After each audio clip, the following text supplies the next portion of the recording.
En la historia moderna, pocos nombres evocan respeto y admiración como el de Nelson Mandela.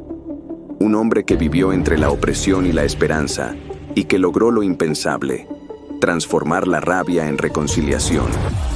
Fue etiquetado como enemigo del Estado, acusado de terrorismo y condenado a pasar su vida en prisión. Pero su espíritu era más fuerte que cualquier celda, más grande que cualquier sentencia. Nelson Mandela no lideró con un ejército, lideró con convicción, con dignidad, con una calma poderosa que desarmó al régimen más brutal del siglo XX. Esta es su historia, la historia de cómo un solo hombre logró que la justicia se abriera paso en medio de la oscuridad.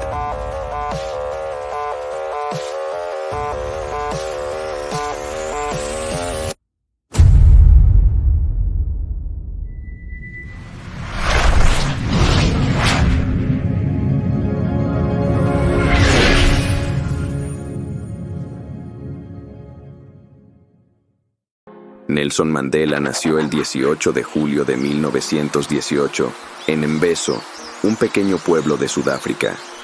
Provenía de la familia real de los Tembu, pero desde joven supo que su camino sería distinto. Creció en un entorno de tradición, pero al mudarse a Johannesburgo, la realidad del apartheid golpeó con fuerza. Vio la humillación diaria a la que eran sometidos los negros, incluso los educados. Se convirtió en abogado y cofundó el primer bufete legal dirigido por negros en Sudáfrica. La ley, pensaba, debía ser una herramienta para liberar, no para oprimir. Fue entonces cuando se unió al Congreso Nacional Africano, convencido de que el cambio requería más que palabras. Mandela desafió a las autoridades presentándose ante la justicia en el atuendo de su tribu, una declaración visual de su identidad y su orgullo cultural.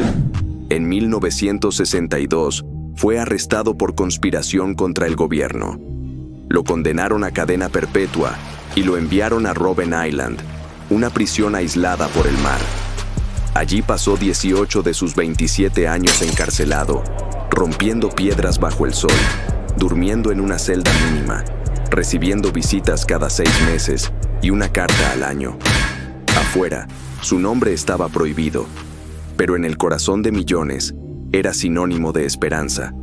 Su rostro circulaba en secreto, su historia era susurrada. Cuando se le ofreció la libertad a cambio de renunciar a la lucha, se negó, porque no se trataba de él, se trataba de liberar a un pueblo entero. Sus años en prisión no lo quebraron, lo templaron. Forjaron a un líder que entendía el poder del perdón, incluso frente al odio más profundo. Durante la década de 1980, su antiguo compañero Oliver Tambo lideró una campaña global por su liberación, desde el exilio. El 11 de febrero de 1990, Mandela, de 71 años, fue liberado de prisión tras cumplir 27 años de condena. El presidente sudafricano F.W. de Klerk fue en parte responsable de la decisión, tras asumir el cargo y levantar la prohibición sobre el Congreso Nacional Africano y otras organizaciones anti-apartheid. La liberación de Mandela fue transmitida en vivo a nivel mundial. Pudo haber exigido venganza, pudo haber desatado el caos, pero pidió diálogo. Invitó a sus enemigos a sentarse a la mesa. Eligió la paz. Tras su liberación, Mandela visitó a los líderes que lo habían apoyado durante su encierro. Fue recibido con respeto por Fidel Castro en un encuentro histórico. En 1994, se convirtió en el primer presidente negro de Sudáfrica. No gobernó para unos, sino para todos. Su discurso inaugural fue un llamado a la unidad, no al resentimiento.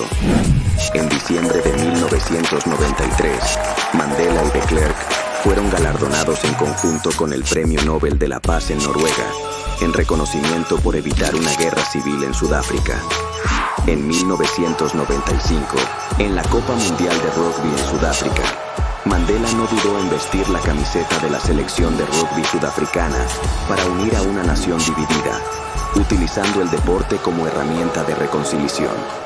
El capitán de la selección sudafricana, François Pienaar, un jugador blanco, recibió la Copa Mundial de Rugby de manos de Mandela, un gesto simbólico de unidad para un país recién salido del apartheid.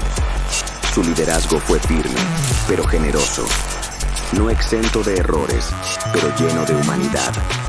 Sudáfrica no fue perfecta, pero comenzó a caminar. Mandela dejó la presidencia en 1999, pero nunca dejó de ser el alma moral de su país. Viajó, habló, siguió luchando por la paz, la educación y la igualdad. Su presencia era luz para los oprimidos en todo el mundo. Fue diagnosticado con cáncer de próstata en 2001, pero continuó como mediador en conflictos en Congo, Burundi y otros países africanos. En 2004, a los 85 años, Mandela se retiró de la vida pública con un mensaje claro: el trabajo por la paz continúa en cada uno de nosotros. Falleció en 2013, pero dejó un legado imborrable, una lección de dignidad, de resistencia pacífica, de humanidad. Porque si un solo hombre fue capaz de perdonar después de 27 años de encierro, entonces la esperanza no ha muerto. Sigue viva, en su ejemplo, en nosotros.